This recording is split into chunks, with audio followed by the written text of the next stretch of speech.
Well, it looks like Snow White might not actually be the fairest of them all because while over the past few days we have seen a lot of critics praising this adaptation and saying it's fantastic and Disney came up with such a strong film, now that we have a lot more critic reviews rolling in, the scores are not looking good because if we take a peek at Rotten Tomatoes, it has debuted with a very, very bad 46%.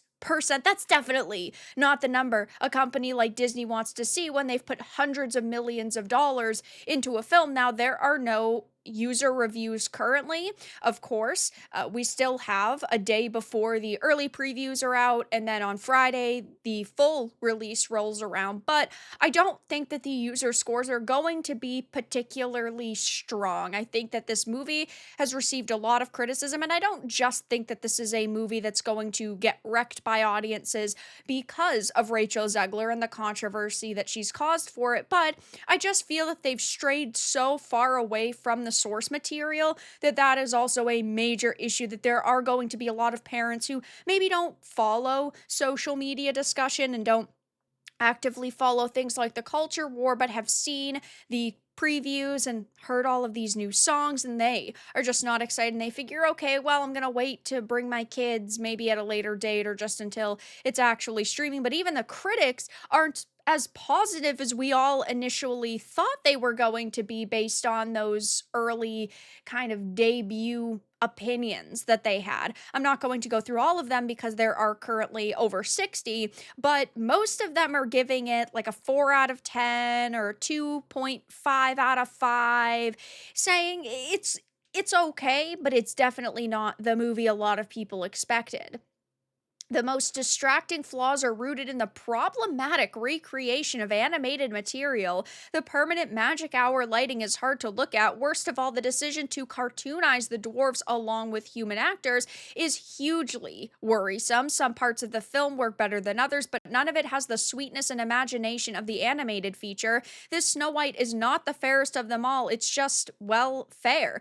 I was always very disappointed to see that they were moving away from kind of the light and airy and feminine Snow White that they previously had to go in the kind of classic modern day Disney direction, where they have a princess who is just very strong and independent and she really doesn't need help from other people. Instead, she's going to use all of her strength to help others, which, yes, does have to do with some of the princesses that they've adapted, but not with Snow White, especially where Snow White was never like this strong leader who was coming into her power like in this movie.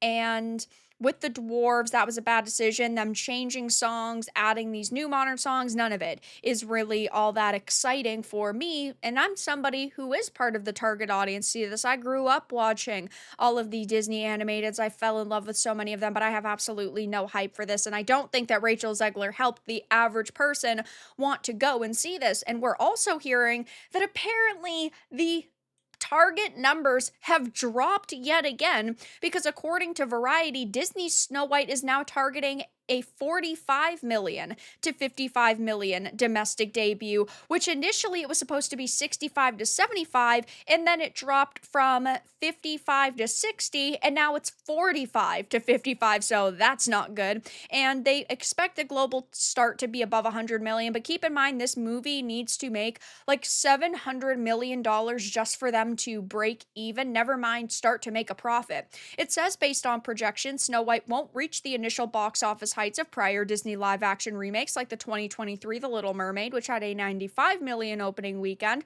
2016's Jungle Book 103 million, and a trio of billion-dollar smashes, The Lion King at 191, Aladdin at 91, and Beauty and the Beast at 174. Instead, Snow White is tracking a similar start to 2019's Dumbo, which took off with 45 million only to stall out at 353 million, a disappointing tally for the $170 million film. Imagine having as iconic of a princess as Snow White and having pretty notable actresses in it like Gal Gadot and Rachel Zegler, for better or worse, and you can only muster numbers that compare to Dumbo. That's gotta feel bad for some of the people on this project, and it's funny because I can't say I'm particularly shocked, but the more that we've seen of this, the more that we've heard of it, the less excited people have become, and obviously with the press tours that they've been going on, it's been very careful PR,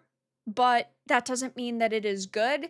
And Rachel Zegler had already severely damaged the image of this film. So, of course, I'll be keeping my eye on this over the next few days. But so far, things are not looking good because the critic scores are actually much worse than we anticipated now that they have accumulated. But the box office numbers are looking pretty abysmal as well. But that's all that I really had to discuss in this video. Let everyone know your thoughts in the comments below. If you enjoyed this, give it a like. And if you didn't, give it a dislike. I appreciate your support either way, but I'll talk to you all again in the next video really soon.